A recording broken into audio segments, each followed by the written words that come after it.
Okay, my name is Tom Morrill from the Sales Growth Zone, and this is our first episode of the Experts Corner. And it's when we bring in subject matter experts to talk to our community about items that may be very relevant to them as they run their business. And today I have Michael Phelan. He's the founder of Go-to-Market Pros. And today he's going to be talking about best practices in ramping customer and prospect discovery meetings. So let me tell you a little bit about Michael. Michael, it's welcome. We're really glad to have you here today. Thanks for having me on, Tom. So let me tell you a little bit about him. And as you can see, his contact information is on the left. And then when we finish up the meeting, I'll finish with that. Whoever gets this recording will absolutely get the slides as well, so you can take it for what you need. So about Michael, former marketing executive at Staples and Reebok.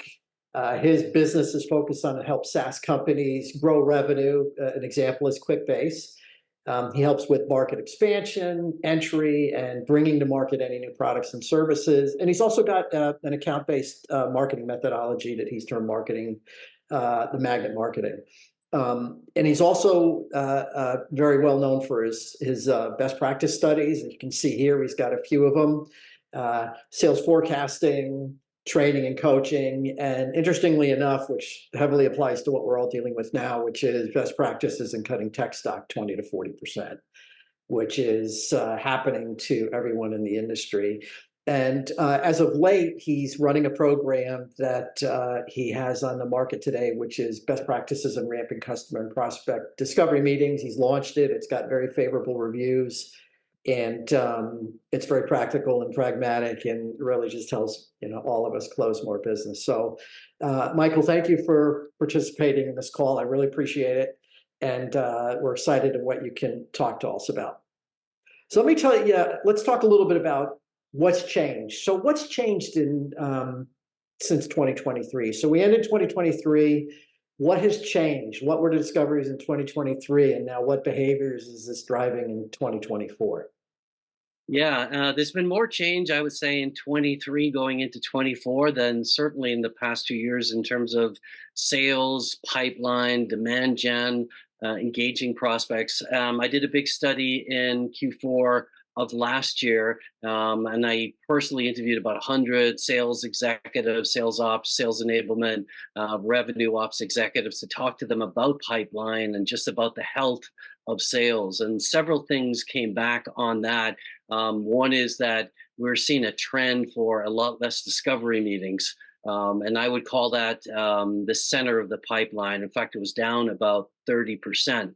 And that's catastrophic because discovery meetings, either with customers in land and expand mode or with prospects in net new logo mode, is really the opportunity to identify new proposal opportunities, new expansion opportunities, growth opportunities. And if you're not having enough of those meetings, your pipeline is really going to suffer, and it's going to suffer right in the center of the pipeline. I would say the other major thing that happened over the past few years, about 50 to 60% of reps are hitting quota. That could be a revenue quota, that could be proposal quota, that could be net new meetings, whatever it may be, whether it's on the BDR side or the AM side. That really, it was under a lot of pressure. And reps were really missing quota. So we're down to about 27% of reps making quota, which means 75% of reps are missing quota. That means the pipeline is not delivering. That means there's pressure on the forecast. And that means there's going to be more cost pressure as we go into 2024, with people either looking to trim Salesforce or looking to cut the cost of their sales tech stack, or something aligned with both of those. Got it. Okay. And so here we are now, as of recording, you and I are right about the middle of May. And, we're seeing that, as you had mentioned in our previous discussion, that the cost has skyrocketed, right? So, what is a VP CRO to do? Are they to cut out their BDR organization, or is there a more pragmatic approach they can take to kind of address the collapse of the funnel? Yeah, I actually think they're behind in addressing some of this. I think, as I looked at the agenda of about 20 major companies in their sales kickoff meetings, I didn't see them addressing this issue of 75% of reps missing quota and what to do with it. I didn't see them addressing the issue of a 30% drop in discovery meetings. I didn't see them addressing changes in buyers where they're getting more selective about who they meet with, and they're getting more strategic about the type of vendors they'd work with and the type of problems they wanted to solve. So I think they went into the year not really having thought through this. And I think many of them had a rough Q1. So as we go into Q2, they're kind of now starting to kind of look at, well, we need to cut costs. And I think one of the first things they're looking at is let's cut sales enablement. Many of the people I interviewed in Q4 are either looking for jobs or in consulting or in new jobs. So I think sales ops is another one. I've also seen revenue ops go into finance now a lot of times, where the financial guys are saying, I need to control what's going on with revenue. I don't trust the forecast.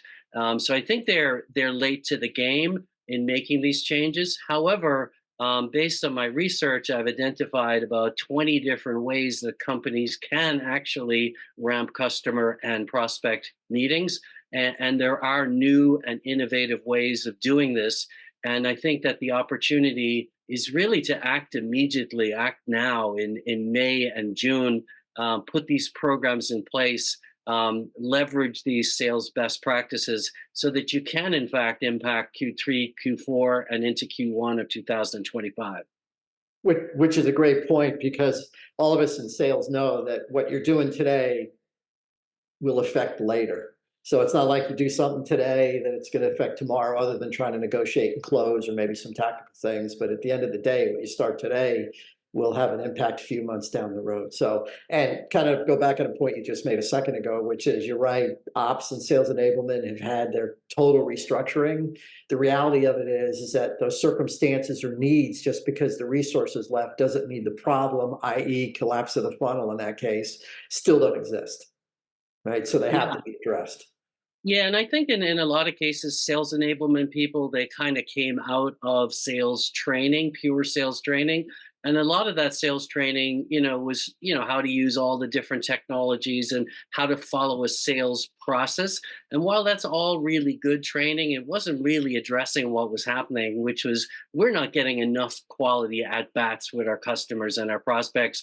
So the type of training that's really needed now was really not what was traditionally done. So we have to have a different kind of training, and that comes from a real understanding of marketing to sales and that center of the funnel. And traditionally, marketers have been accountable for what I would call marketing download leads, or someone attends a webinar, someone attends an event, someone opens up an email, someone goes to a website. And while all of that is some indication of interest, really what marketers need to do and what sales needs to partner with them on is driving interactive engagement with prospects. So if the prospect is not asking questions, if you're not answering questions, if you're not having a conversation with a prospect, it's really not a meaningful lead.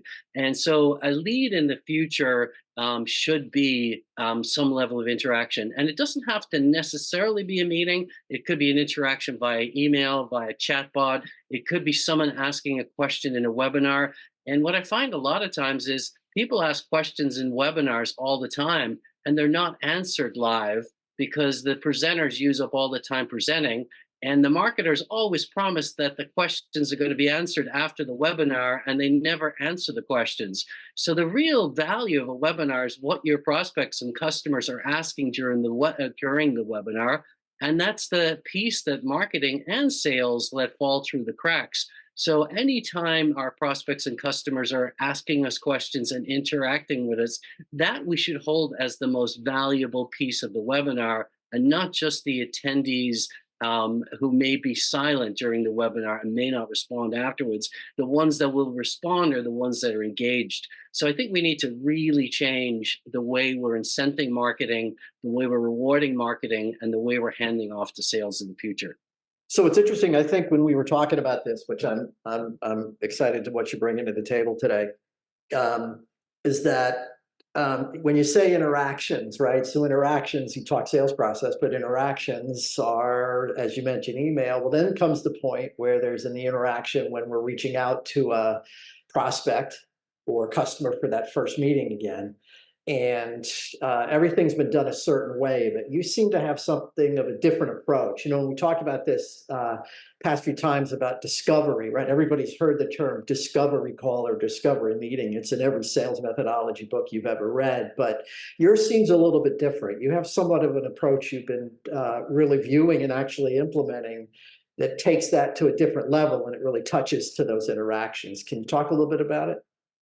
Yeah, and I think in principle, discovery should be the buyer should be discovering as much new information about competing, about being more successful, about selling more, about managing their costs better as the solution provider is providing. So traditionally, discovery meetings were viewed as 100% about the solution provider, helping them understand enough about the prospect to deliver a proposal they could sell. And I think in the future, we want to think about it differently. So, for example, there's this concept of competitive gap.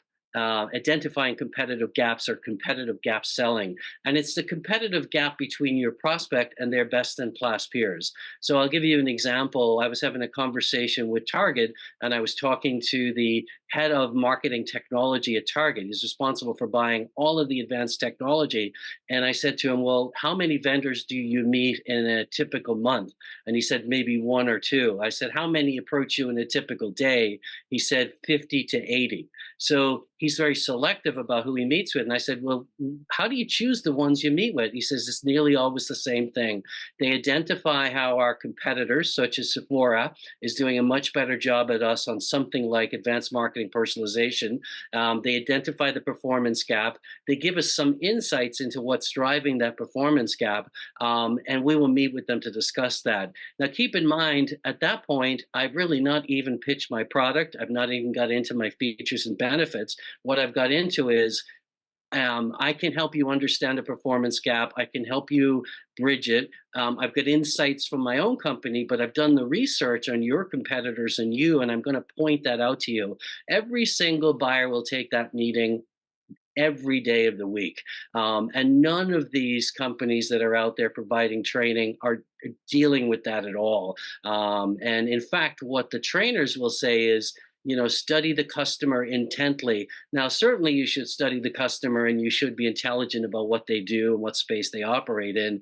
But I would say spend 10% of your time doing that and 90% of your time studying their key competitors, identifying performance gaps, and that's the value you can add. So I think a lot of the training has been misguided in the past or is certainly irrelevant to what we're doing now. So think about it as, how do you help your buyer be a better buyer? How do you help them do their job better? How do you help that company bridge performance gaps? How do you help them be more competitive? Either sell more or do it at lesser cost. And when you approach a buyer with that mentality, they will talk to you. And don't just talk about what you've learned in your company. Talk about what you've learned about their market, about their product, about their performance relative to best in class peers. And then they'll treat you with much greater respect. They'll be much more interested. So think about, how do you add so much value to the front half of that discovery meeting that the buyer would nearly meet with you no matter what you would sell or what you're offering. And think about it as, you nearly invite the buyer to ask you, how can you help me solve this competitive bridge gap? How will you help me compete better? And you want it to be nearly invited in to pitch, as this thing from pitch first. You want to add value first, offer them ways of being a better buyer, show them things they don't know. Don't tell them stuff about what they already know, such as their company. Tell them things about what they don't know about their competitors, which is often really large. And you can provide a unique perspective of comparing them to their competitors. So I call it kind of competitive gap selling. And I think it's very powerful in today's market, because as that goes up to the boardroom, and back to our Target example, somebody says, why are we bringing this new vendor in? Well, we want to bridge a competitive gap versus Sephora, which we've identified as a strategic priority. and we've funded and we've actioned, that deal will get approved every time because there's a direction to go in. There's a direction to move forward in, and you're working with them and moving forward on a direction that makes sense to them and they support. And that has a higher chance of going through and getting approved through the process. You know, and I think that's dead on. And the key point here too is, by the way, and when you described it, you want to make sure you're talking to the right person. Someone who might be tied tactically down into system execution, that might not be their priority. But the person who's a few levels up, who's accountable and gets paid to do things like that, this information is relevant, right? So don't just think about what you're doing, but think about who you're doing it to. Right. And this particular person is the one that would care about have this conversation. Yeah, we put a bit of summary about this, and I'm not going to go sentence by sentence here. It's kind of Michael's going over at it in the process, but the whole concept of buyer value, right? That's really what your push is let's make it a buyer value focused meeting versus a vendor focused meeting. And that's what this is all about. And by the way, when you talked about research, everybody knows how to research through the 10K and any news that's out there. But it's a little deeper than that when you have to do what Michael's saying here, which is find out what they're facing from a competitive perspective. There are some tools, and we'll be putting vendors up in the future, but one of those tools is Databook. I had the luxury of working with them when I was with another client. And excuse me, it's a great tool. It provides a lot of information regarding benchmarking of competitors and what they're doing today. So in the end, right, it's add your strategic value, make them a better buyer, which is what you just said, and educate the buyer, and then focus on what their competitors are doing. And And I how would say the other thing I would say, Tom, is give them a view that they haven't seen. Right, right, give them a contrasting view. So one of the things that I was working with a vendor was in premium tech service, and we were trying to sell into AT&T, and AT&T was using a competitive vendor, and they were working with Comcast. And this company that wanted to sell to AT&T with the same system they were selling to Comcast had spent 3 years and couldn't get a meeting with AT&T. right, So what we did was we showed them how AT&T's process worked for a live customer. We videotaped it. So we said, here's your current vendor, here's your current customer experience, and we did a side-by-side comparison to Comcast. And Comcast solved the problem in 57 minutes, and AT&T took 14 hours.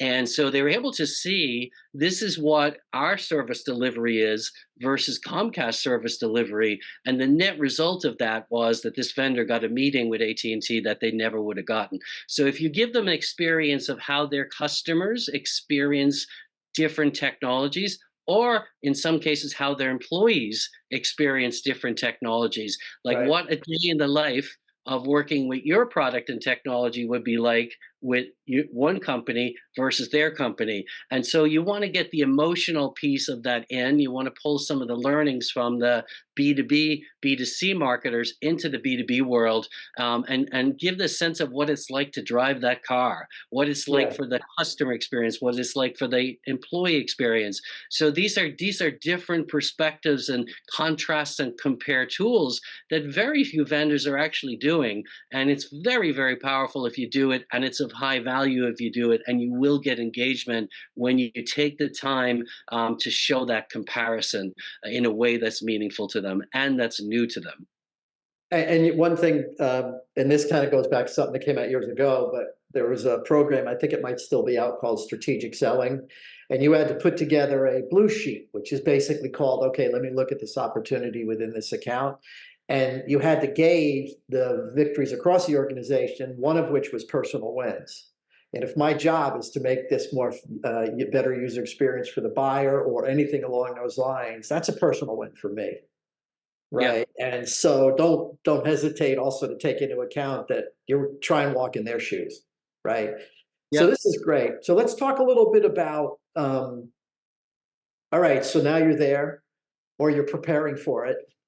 Let's talk about some of the questions you should ask and how you should be thinking in preparing and having that dialogue with that person. Let's talk a little bit. Yeah, so if you think about it, there's a very successful methodology called a jobs to be done methodology, and it's oftentimes used in product development.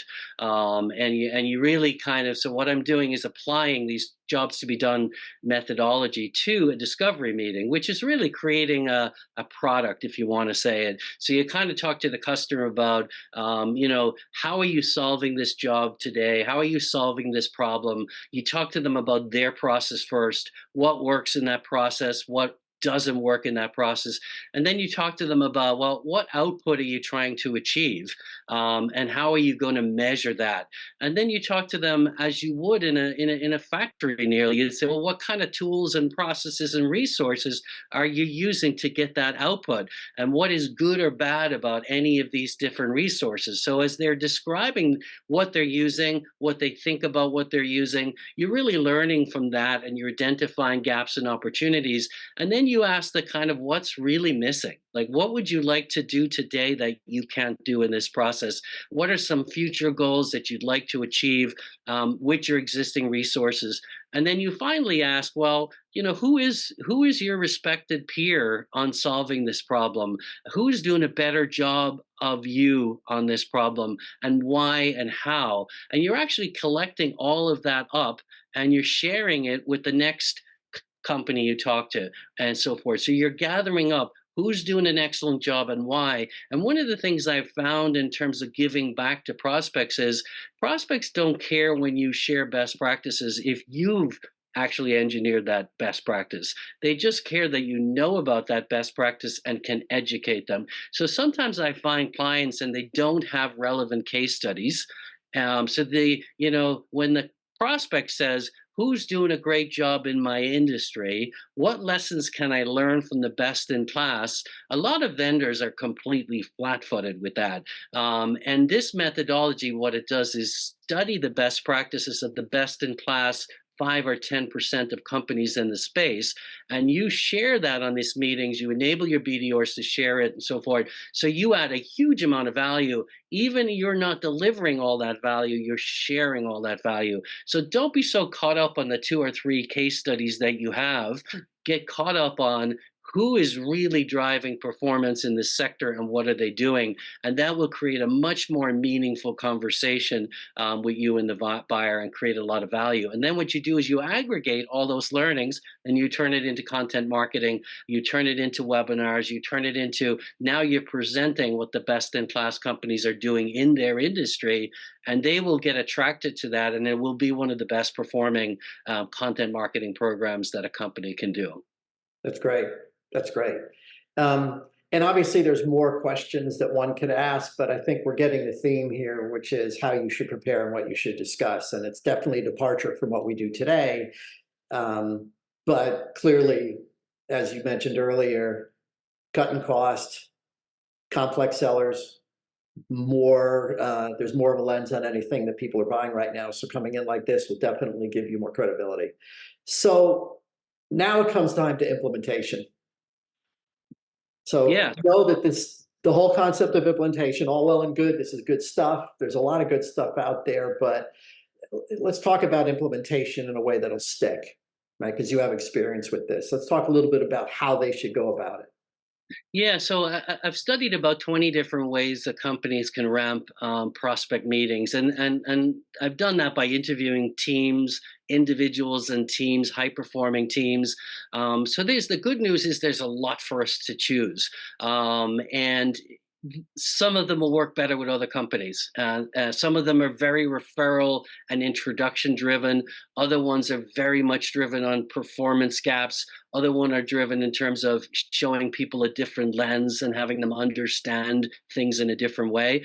So the way this process works is, I'll sit down with a team. We'll identify 20 different ways we could ramp prospect meetings. We'll pick 3 or 4 that we really like. And then throughout the day, we'll put meat on the bone of how we're going to execute and deliver these programs. And we'll end the day with the executive or leaders really committing to start that tomorrow, and really build these programs. And some of the programs that the sales teams can just take and do and run, which is great. Other ones need a little bit more research or a little bit more investment, but they're more strategic and long term. And what I'm trying to say to the executive team is, take a programmatic approach to this. Don't just expect the sales team to be able to do everything on their own. What you need to do is you need to deliver them programs that hunt, and you need to enable those programs. And the sales force will gravitate to that. They'll build on it, and they'll be more successful getting meetings. They'll be happier. More will deliver quota. Your pipeline will be healthier. But you have to be involved in this game.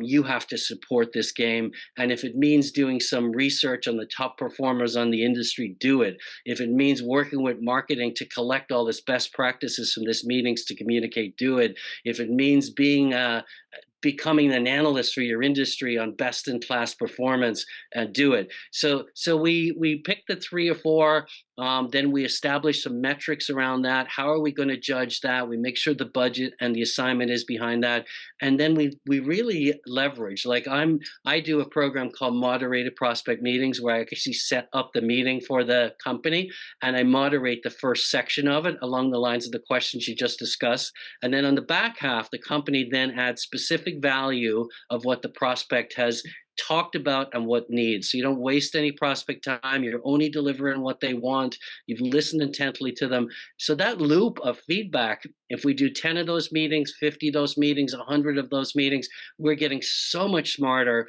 about the way the prospect is thinking, how they're reacting, which ones take a next step with us, which ones don't.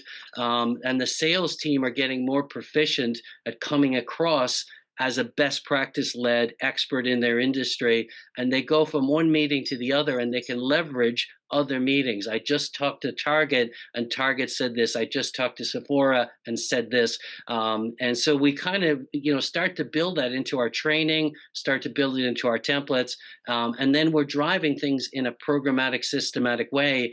In the past, what happens is the best reps are doing things on their own. Nobody really knows how they're getting meetings, and the rest of the team are like, how the hell do you get meetings all the time? But they do have their methodologies. What I'm suggesting is turn those methodologies into programmatic programs that you deliver to the whole sales force. Have the whole sales force have the best methodology rather than just the top 3 or 4% of the sales team. Which I think, you're dead on, because there's, and one thing that we didn't mention early on, but, on this particular slide, which was also, this is a dance that's got to be danced with sales and marketing starting at the top. So it's not just the CRO going, let's do this. It's sales and marketing leadership getting in a room and going, okay, we both buy into this thing. Right. And I But give you now an how are we going to example of execute it? that is, it's always been traditional. I was talking to a CRO the other day, and he said, well, we want to drive leads. And I said, well, what's a lead? And he goes, yeah, we're arguing about that. I said, how long have you been arguing about that? He goes, years. Yeah, And exactly. so I would say that marketing should be, we want to drive an interaction and a value exchange with customers and us. That can be a meeting, that can be a chatbot, that can be an email, but it has to be an interaction. And very rarely, if ever, have I seen a marketing team that said, I'm going to drive meetings for sales.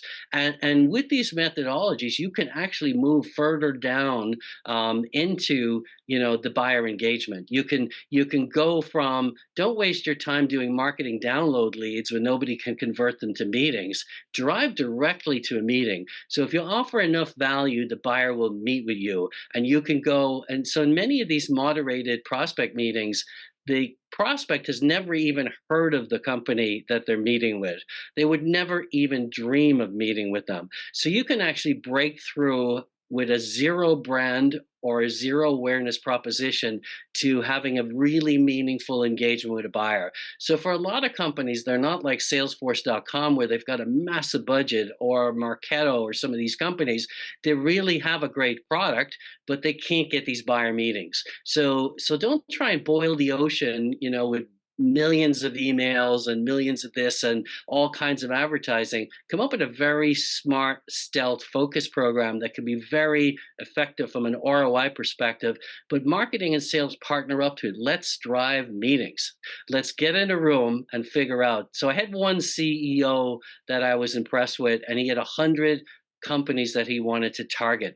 And he worked with me to get into these companies. And they had met with literally none of these companies.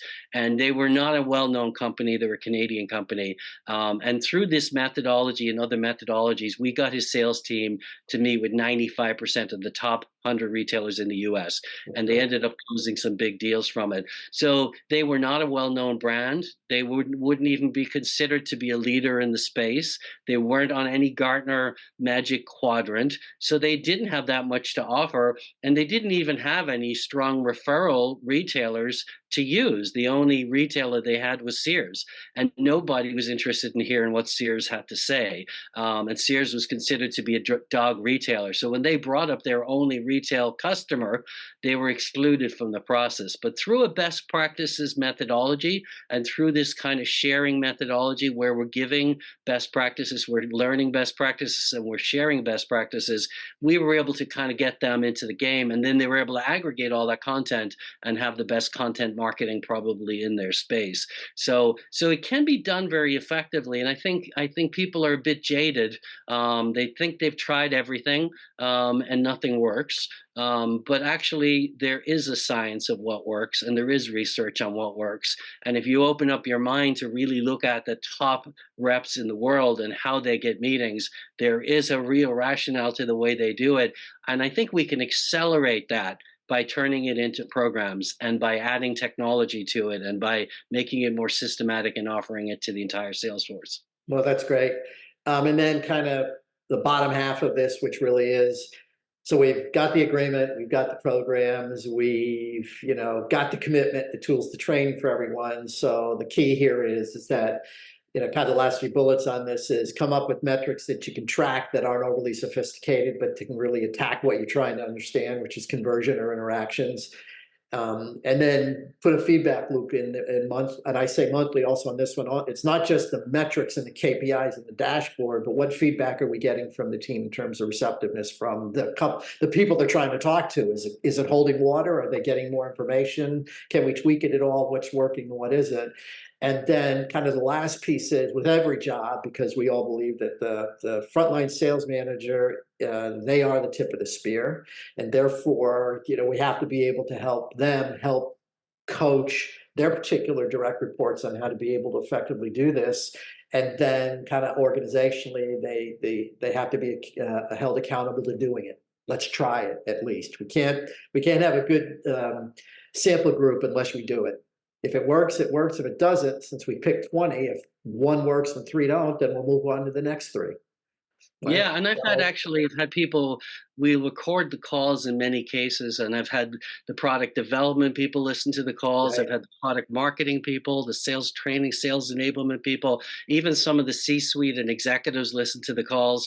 And, because this is a really meaningful discussion with a buyer about how they're currently solving a problem, what they'd like to do in the future, what are the gaps, and really partnering up with them to improve that process. So it's not about a technology that's 5 or 10% better. It's really around a process and a job to be done and making it 25 or 50% better. So you have to have enough incremental benefit to get a buyer to move, and that the level of benefit to get a buyer to move has increased. So if you're just really looking at cutting 5 or 7% of the cost, many buyers won't move on that because they won't disrupt an existing vendor, existing process. But if you give them 25 or 50%, either quality improvement or cost, they'll move. So you have to have enough value to get them to move. And many buyers have a slightly better widget or a slightly less expensive widget, or it does a slightly better job, and it's not going to be enough to get buyers to move. You have to have something more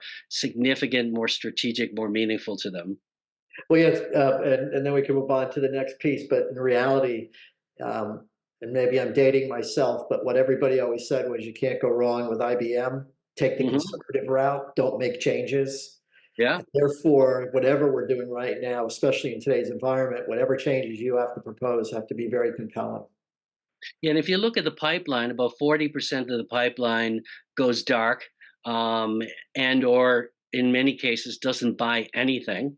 And you have to say, why is that?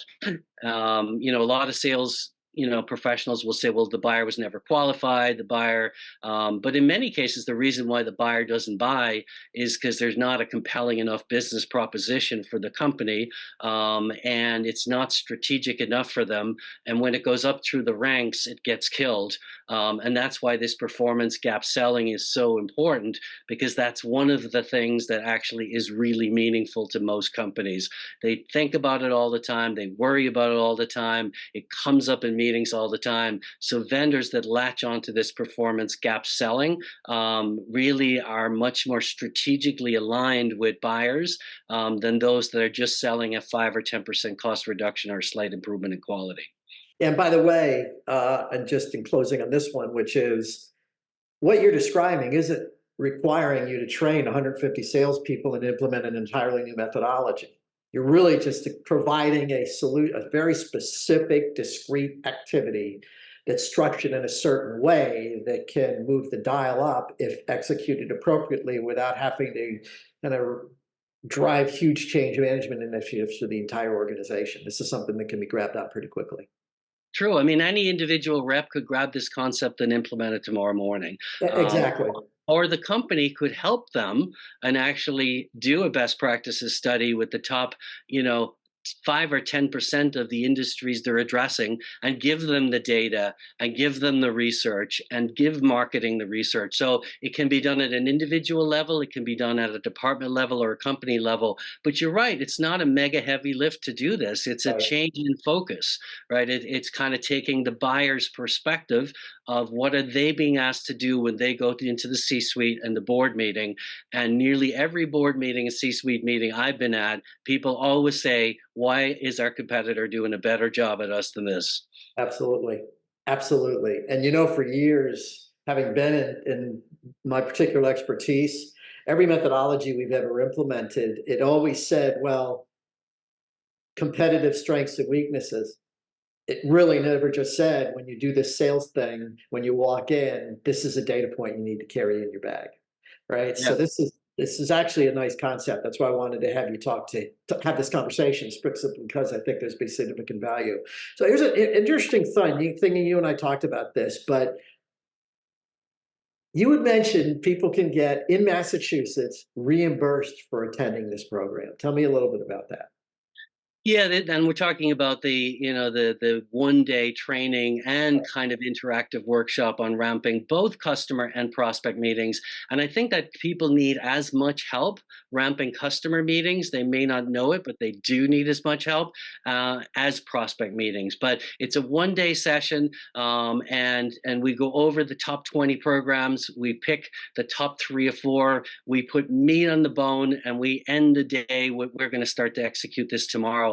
And this program is approved by the Workforce Development Organization, and they give grants to these companies. So the beauty of this program is for any company in Massachusetts, and it's relatively inexpensive. It's $2,500 for the day, and then you submit to the state and you get your money back. So in a world of tight budgets, or a lot of sales enablement people tell me, I don't have any budgets. I don't have any budget authority. So in this particular case, you can say, hey, we can get our money back from the state. And the question is, why would you not do this? I mean, discovery meetings are down 30%. This program helps you ramp them, and you get your money back from the state. So I can't imagine any company in Massachusetts that's a B2B focus that wouldn't jump on this.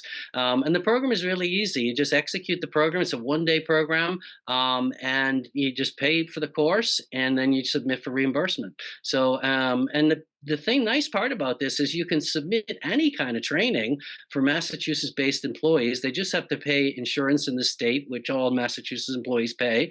So you can use this for any kind of training. So once companies get used to doing this, they can bring all kinds of trainers and get all kinds of training through this process. You just really have to help someone who's a Massachusetts-based employee gain new skills. So this is a kind of a win-win all around for Massachusetts. If you're not in Massachusetts, you know, it's not that much money anyway, as a one day $2,500. But if you're in Massachusetts, you can get your money back. And I think that's a great idea. Just in terms of um, before we close out, do you have any open programs going on right now in the area, or kind of open training in the area? Or are you doing company specific training or some other programs coming up in the near future? Is there anything you can tell us about that?